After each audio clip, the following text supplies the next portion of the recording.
Reborn. इस show में भी हमें अगेन माई लाइफ तरह दिखाया गया है कि जो हमारा मेन कैरेक्टर है वो दोबारा पैदा नहीं हुआ, वो अपनी ही टाइमलाइन में दोबारा से जी रहा है। इस शो में ट्विस्ट ये है कि जो हमारा मेन कैरेक्टर है यून हुन वू, उसका रोल वह है सॉन्ग जो की ने, जो एक कंपनी में काम करता है सोयोंग, और जो सोयोंग फैमिली है उनका बहुत ज्यादा वफादार है, उनसे कोई सवाल नहीं पूछता, जो ऑर्डर देते हैं उनको आंखें बंद करके मानता है और यही चीज की जान ले लेती है। पर वो मरता नहीं है, वो पास्ट में चला जाता है और नई बॉडी में ट्रांसफर हो जाता है जिसका नाम होता है जिन डू जुन, जो कि यंगेस्ट ग्रैंडसन होता है सोयोंग फैमिली का, जिसके बारे में यून हुन वू के कैरेक्टर को कुछ नहीं पता होता। उसे सब याद होता है कि कैसे जो उसका प्रेजेंट था अब फ्यूचर हो गया है, उधर क्या कौन कौन सी घटनाएं होती है, उसे सोयोंग फैमिली के बारे में सब पता है और कौन से स्टॉक में पैसे लगाने चाहिए ताकि वो अमीर हो जाए, ये सब पता है। पर उसे जो जिंडू जुन का जो कैरेक्टर है उसके बारे में कुछ नहीं पता। तभी उसकी मुलाकात सोयोंग फैमिली के चेयरमैन यानी कि उसके ग्रैंडपा से होती है, जिसका नाम होता है जिन यांग ट्यूल, और उन दोनों की केमिस्ट्री देखने लायक होती है। जैसे जब उनका पहला आमना सामना होता है तो वो कैसे अपने ग्रैंडपा का दिल जीतने की कोशिश करता है ताकि वो सोयोंग फैमिली का आराम से हिस्सा बन सके। अपनी फ्यूचर की नॉलेज का इस्तेमाल करते हुए वो बहुत सारी प्रेडिक्शन करता है, बहुत ज्यादा पैसे कमाता है और अपना सोयोंग फैमिली के खिलाफ अपना बदला लेने के लिए अग्रसर हो रहा होता है। तभी इस शो में अजीब अजीब से ट्विस्ट आते हैं। इस शो के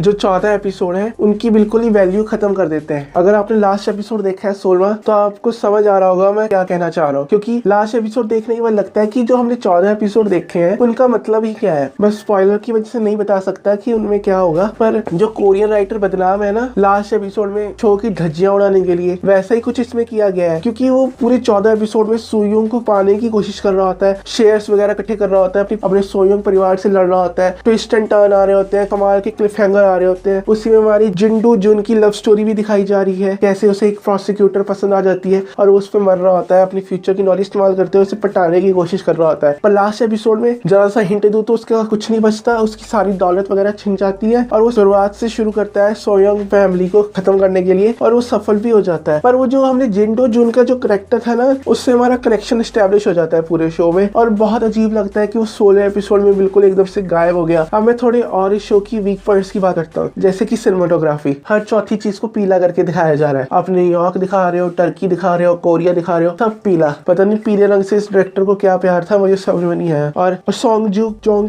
से 2 रोल कराने की बजाय हम एक अलग एक्टर भी हायर कर सकते थे यून हू के लिए या फिर जिंडो जुन के लिए, ताकि कहानी में और सेंस बन पाता। देखो दोनों की शक्लें मिलती हैं, जबकि वो जिंडो जुन की बॉडी में जब चला गया और हमें दिखाया जाता है कि जो उसका बच्चे वाला रूप है वो बिल्कुल ही अलग है। जब वो बड़ा हो रहा है तो उसके पास यून हुन वू वाला चेहरा कैसे हो सकता है जिंडो जुन के पास? कोई सेंस है इस बात का? पर हमें दिखाया जा रहा है ये नहीं कि 2 अलग एक्टर हायर कर लिए जाए या मिस्टर क्वीन वाला लॉजिक अपना लिया जाए ताकि इस शो में थोड़ी और सेंस बन सके। पर नहीं, हमने एक बड़ा एक्टर हायर कर लिया है, हम दोनों रोल उसी से करवाएंगे, चाहे लॉजिक कोई बने या ना बने। बाकी सारे कैरेक्टर्स ने बहुत अच्छा काम किया है, खास करके उसके ग्रैंडपा। और एक जो उसकी आंटी का रोल निभा रही है ना, उसके एक्टर का नाम है किम शिन रुक, उसने कमाल की एक्टिंग की है। तो 1-1.5 एपिसोड में धड़ाधड़ रोती रहती है, देख के मजा आ जाता है। मतलब अगर तुम देखोगे ना तुम भी जान जाओगे कि मतलब कितना जोर लगाया उसने, वो करके फुल ऑन रो रही होती है, उसे देख के बड़ा ही मजा आ जाता है। तो इस शो में कोई लॉजिक नहीं है, साफ सी बात बता रहा हूँ। अगेन माई लाइफ में तो फिर थोड़ा बहुत लॉजिक था। एक्टिंग सबने बहुत अच्छी की है, कॉमेडी के एलिमेंट भी है थोड़े बहुत। जिसने जिंडो जुन के भाई का रोल निभाया है उसे मेनली कॉमेडी के लिए ही पूरे शो में इस्तेमाल किया जा रहा है उसका, क्योंकि कोई खास और रोल है नहीं। ओवरऑल एक अच्छा टाइम पास शो है जिसमें थोड़ा सा और लॉजिक डालते तो और बढ़िया बन सकता था, और एंडिंग में जो हगा है वो ना हगा होता तो ज्यादा मजा आता। और कोरिया में तो इसने रेटिंग के तो बहुत सारे रिकॉर्ड तोड़ दिए हैं। अगर आप सॉन्ग जूकी के फैन हो तो ये शो आपको बिल्कुल मिस नहीं करना चाहिए। तो इस हिसाब से मैं इसे रेटिंग दूंगा 8.2 आउट ऑफ 10 की। फिर मिलेंगे किसी और रिव्यू में। अलविदा।